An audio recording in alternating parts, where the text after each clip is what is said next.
What's are some hard to swallow pills about relationships? Putting off ending things for fear of hurting someone's feelings is the worst possible idea. If the relationship isn't right and you know you don't want to be together, then sparing someone's feelings in the short term only leads to more pain later down the line. Be honest and front the horrible conversation. This is something I'm struggling with right now. They are a great person and I don't want to hurt them, but I think my feelings have changed. It makes me sad and a little sick to my stomach to even think about hurting her. I mean, what you said is not so different from love, as in caring for the other. Try asking yourself what changed and how. Our feelings are not so stable and vary drastically depending on a number of things that often don't involve the question in hand. The point in doing this is to be sure of what the issue is. Is the problem something about her? About another person, like falling in love with someone else? Or is the issue in the dynamics of the relationship? Or even in yourself?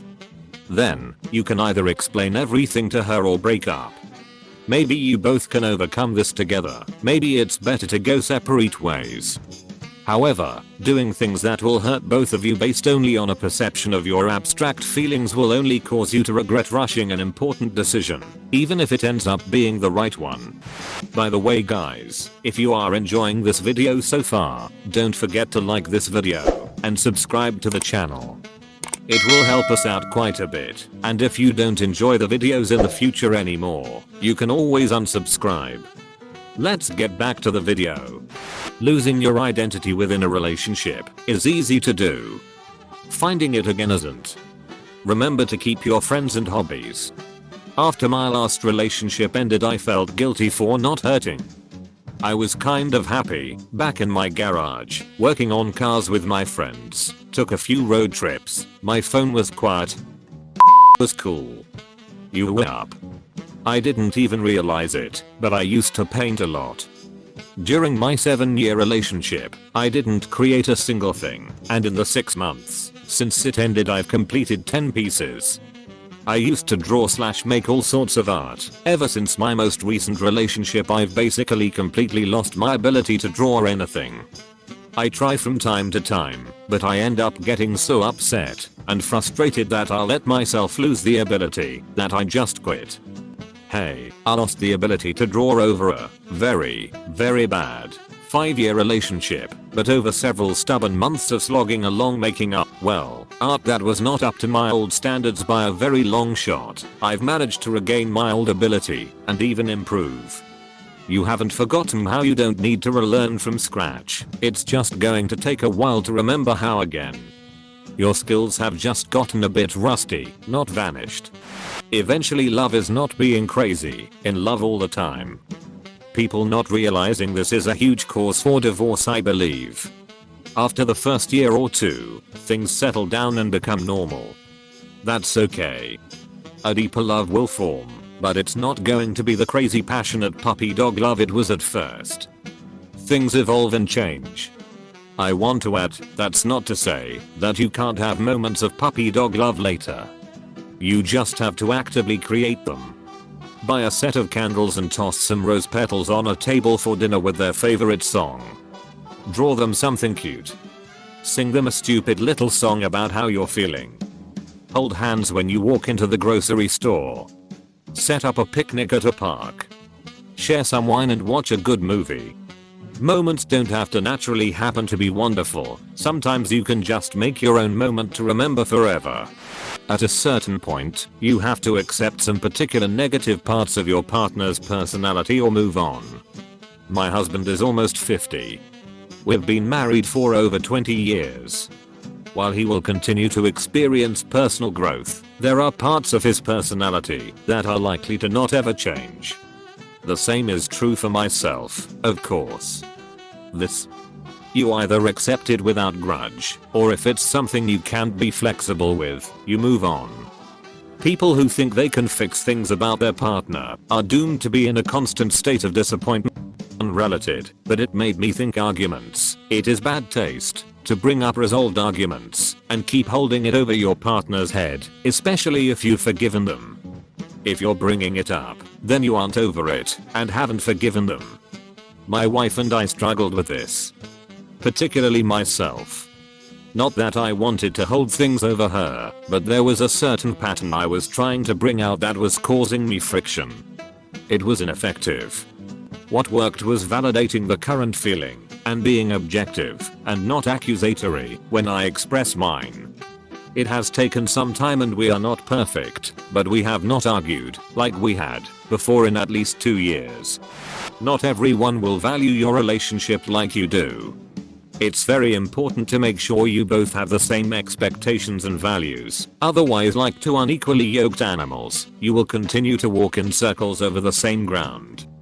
I made a comment on a thread a couple weeks ago about how my husband and I sat down a few times and formally discussed our hopes and dreams and expectations before we got married. It was seriously probably 100 individual things that were brought up in total. We didn't agree on everything, but we were 100% together on anything that would be a deal breaker, that is, kids, long-term financial goals, and the things we disagreed on either weren't critical or we weren't too far apart to eventually figure something out. Anyway, I was downvoted like crazy, either BC nobody really does that, or because it was so unromantic and a buzzkill. You could do everything right and still lose. God, this is hard to hear. My ex left me, and reading this, after giving it my all for 2 years, and having left nothing for myself hurts like hell. Dude, you left. In a good relationship, the other person adds to your happiness, doesn't become it. So while your ex is no longer in your life, you still got good old awesome you. Also, after leaving those relationships and experiencing better ones, the better ones don't require you to give it your all. They require you to be yourself, and yourself naturally wants to be your best for them. You got those to look forward to, which is nice. Sounds like you have quite a lot left for yourself. Probably the best phrasing of this I've seen yet. Well said. It sure is hard to go from a real relationship where you're forced to rely on someone to a relationship where you can actually be yourself and where they actually want you to be yourself too. I don't think I ever truly knew who I was until I found my wife, and she made me realize she actually wanted to get to know me. Just because you love someone doesn't mean you should be with them. A relationship needs more than love. A person I know really needs to hear this. They insisted too much on being in something with me when I told them that it wasn't going to work. We wanted opposite types of relationships, that in the end it all ended pretty bad. Some people just think that love is going to make things magically work without even considering that sometimes people that love each other are just incompatible to be together. This is one of the worst romantic situations one can experience. It is so hard to let go and move on when you find someone extremely compatible intimately. But life circumstances, timing, different ambitions and goals in life all can work against a long-term relationship. In the end, you were just two ships passing in the night. It's an absolutely maddening feeling. You try to get over it, but even months later you're still wondering, up in bed late at night, will I ever find someone else like this? I agree with all of this, and have much experience with it too. What I tell myself is that at least I got to feel this love and passion for someone else, so not all is lost. But it is infinitely hard to live someone who you know you have no future with, especially when they are an amazing person. Your partner should be kind to you and vice versa. It's not okay for your partner to scream at you, or curse you out, or deliberately hurt your feelings. This isn't to say that it never ever happens. We all are human and occasionally we mess up. But if they are not consistently kind to you, if they aren't sorry when they are mean, and if they repeat it, then that's a problem. If you wouldn't accept the behavior from a friend, then you absolutely should not accept it from a partner. The idea that it's normal for your partner to be mean to you is so freaking bad, and I've seen way too many people accept relationships because they think love means never having to say sorry and that getting screamed at is acceptable. If you wouldn't accept the behavior from a friend, then you absolutely should not accept it from a partner. I think that's a very good rule of thumb. Just because it's a romantic relationship shouldn't mean you have to put up with abusive behavior. Additionally, if a friend came to you in your situation, what would you tell them? It's a lot easier to be defensive of the people you love if you have trouble setting boundaries for yourself. I find this question helps put things in perspective for those who have self-confidence issues. I agree, but I'd lower the bar to if you wouldn't accept it from an acquaintance, because some people absolutely let their friends walk all over them. Once you get beyond the initial lust/heart fluttery part of a romantic relationship, you begin to realize that love looks a lot different than the rom-com movies. It's not embracing in the pouring rain, kissing under the Eiffel Tower, trying to board the plane to convince them not to go. It's handing them a box of Cheez-Its when they get home from a 12-hour shift and are too exhausted to move. It's driving them to the airport at 3 AM for their dream job interview. It's managing their prescriptions when they get too sick to do it themselves. Relationships are often unglamorous, and while a committed relationship can be very rewarding, there's more to it than you and your hot partner canoodling and going on trips for the rest of your lives. Relationships can take a lot of work, some of it that you will never see coming in the early days. I've been with my husband 9 years, married for 4. I'm at a point where rom-com relationships don't even look desirable to me, lol. They're too crazy and over the top. Since getting with my current partner, I felt the same. I used to fawn over those movies and now I'm watching them and I'm like, this is it? None of these people communicate or even seem to truly like each other. When you decide to commit to your person, you are sacrificing your fantasy of being with them. In the crushing or beginning stages of a relationship, we are idealizing them as more perfect than they are. But we all have our faults, and in choosing to be together we are met with reality versus fantasy, from the Fundamentalists podcast titled Engagement. We are idealizing them as more perfect than they are. That's a difficult one. Sometimes it feels better to imagine someone as perfect than to realize they are not. That's happened to me, where I've known someone briefly and lots of time passes before I see them again. I remember all the good things, and the imagination does a great job at character building. Then I see them again, and they're a totally different person. It sort of gives you that sinking feeling like someone you know died, but you can't say it, and pretty much have to internalize it all. Very unsettling. This is something I've realized after being in a serious relationship for a while. Having a crush is a lot more exciting than knowing someone extremely well and being with them for a long time. But ultimately the pleasant butterflies and fantasies having a crush can never amount to the joy of knowing someone and being known in return.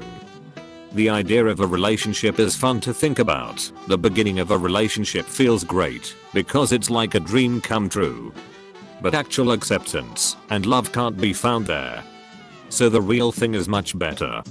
You should not be anxious about the relationship all the time. You shouldn't be stressed about if they love you, or if they are going to leave you, or if they are out cheating on you, or what they are thinking. It shouldn't be a major source of stress. In fact, if it's a good partnership, both of your lives should be easier. The old adage about relationships being hard work isn't really accurate. Being with them shouldn't be hard or a battle. It's more accurate to say that a good relationship takes effort, like you should both be striving for open communication, handle conflict in a healthy way, make each other happy, but it shouldn't be exhausting or hard or stressful to be with them. They should be a source of comfort. Edit. Some people have pointed out that this isn't necessarily the case for people with anxiety or other mental health issues. And you're totally right. It's not that anxiety is necessarily a sign of a bad relationship. But if you're feeling a lot of stress and anxiety about a relationship, it is a sign that something is wrong. If you feel stress because your partner is vague or mean or withholding, that's an issue. And if your partner is good to you, but you can't shake the feeling that something is wrong, that's something to talk about with them and potentially get help for. Every adult human could benefit from therapy. I guess what I'm trying to say is that being with your partner shouldn't make you feel worse. It shouldn't make you feel bad. Edit 2. User at SASSYTIT summed up what I was trying to say quite well. I personally have ADHD, and one of my symptoms causes me to be anxious and stressed basically 24/7, and that tends to lead towards worries that my current so is just gonna give up on my insanity and leave. But when I compare how I feel with him vs how I felt with my emotionally abusive ex, there's a world of difference. With my ex, that was the only thing on my mind. I changed my patterns and habits just to be around him and make him happy so he wouldn't leave me. With my current so, I don't have to do any of that. I stress about it more often than the average person does, but I can go days on end without having a thought. That's the difference. Love isn't everything. At least not love as most people interpret it. I wouldn't even say it necessarily takes work. Two people can love each other deeply while being terrible for each other, treating each other poorly, etc. All the love in the world doesn't compensate for lack of growth. If both people aren't growing and evolving over time, if the relationship doesn't foster growth and security, then love simply is irrelevant. It should go without saying, but you should always be on the same team, never adversarial. Love isn't merely a feeling, it's a dedication. It means caring about something more than yourself, and that's how it can persist even in the face of spite and strife. If you only stick around when it's easy, that's not love. That's convenience. Well said. It's too bad that English really only has the one word for love. There's a bunch of different things that all get grouped up under the umbrella term of love. Infatuation, lust, brotherly love, parent-to-child love, etc. You don't, or shouldn't, love your spouse the same way you love a football team, or love your child the same way you love tacos. Too many people get into a marriage-level relationship with cheeseburger-level love. I mean, my relationship with cheeseburgers is nearly 4 decades long. That's something my marriage is still aspiring to. If I can say that I love my spouse as much as I love a good cheeseburger, he has nothing to be worried about. People keep changing as their life goes on, and there are no guarantees that you and your partner will change in compatible ways. Someone can be your soulmate today, but in a year the person they've become may not be the soulmate of the person you've become. While you shouldn't simply give up on a relationship the moment you hit a rough patch, you also shouldn't let a happy past keep you in a miserable present. That last sentence sums it up. Which is why codependent relationships are such a hindrance in people's lives. When you lose your individual identity and make your relationship into your new ground, you're in for a world of trouble. People not making progress in life, feeling stuck, getting depressed, but refusing to move on because of the fear of how I'm going to make it on my own. If you can't live and be fulfilled on your own, you're not ready for a healthy relationship. There was a marriage prep guide that said something to the effect of you and your spouse are like entwined trees. You want the branches to touch, but if they are too close, one isn't going to get enough sun and you'll both perish. There needs to be a fine balance of togetherness and separation. You're allowed to have different hobbies, friends, time apart, etc. It's healthy. Sometimes you'll be abusive without being aware of it. Yay, this sucks. I cry a lot, and if I'm in a fight with my BF I'm probably going to cry because it's emotional and I'm stressed, but other people can take that as manipulative. Takes a lot of communication, but crying can be involuntary, and also giving in because someone is crying is natural. It's tough. This is something I've always struggled with. On one hand, I don't want to make someone feel like I'm pressuring them by crying or panicking, but on the other hand, it just rubs me the wrong way that me displaying my emotions in the most basic human way is considered to be abusive/manipulative. Loving someone and being loved puts you in a position of mutual responsibility. Your actions affect the other person's emotions, and to some degree you are now accountable for how they feel. You need to be willing to make compromises because you value your partner's happiness and respect their needs. A good relationship is built on mutual responsibility and respect, and is not unconditional. This is probably the thing in this thread that I agree the most with. One of my best friends is my ex. We were together 3.5 years when he ended it. So now he'll hang out with my friends or vice versa, and people will jokingly try to get dirt on the other. But are always shocked to hear we never had a fight. We bicker or bickered constantly, but that's just our individual personalities. But never had a fight. Because whenever there was a legitimate disagreement on something, we both mutually would think, is this really worth a fight? Now and then could find a rational compromise. Sometimes it was, hey, I got the last thing, this one's yours. It always kind of slaps me in the face. What? So many relationships must be like that. People are so genuinely shocked and in disbelief that two people can be together for only a couple of years and not have problems.